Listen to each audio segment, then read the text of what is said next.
Hello, class, and welcome to our week 5. It's hard to believe we're at the halfway point in our term. It's with a heavy heart that I give the announcements this week. Many of you who watch the news are aware of the mass shooting that occurred at the synagogue in Pittsburgh on Saturday.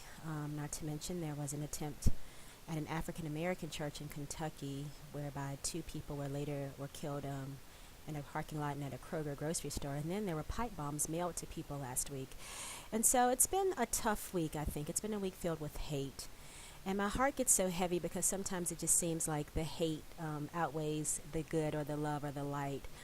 But I fall back on a quote from Dr. Martin Luther King, who says, "Hate is too great a burden to bear. I have decided to stick with love."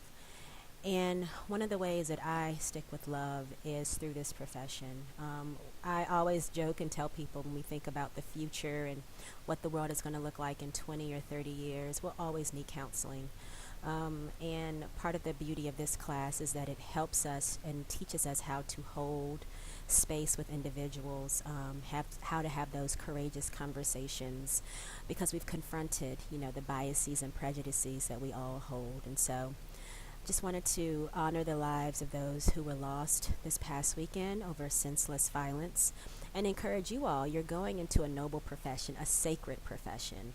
Being able to affirm someone in their pain, being able to encourage people at times of loss and grief, that's what we do. And so I'll get off my soapbox now and say happy week 5. For those of you who celebrate Halloween, I hope you have a good Halloween this week. I am looking forward to the trick-or-treaters. Last year I was told that my candy was whack. So I have bought better candy to give to the trick-or-treaters. In terms of your assignments this week, there's a really powerful case analysis that you have to do. Now I'm going to warn you.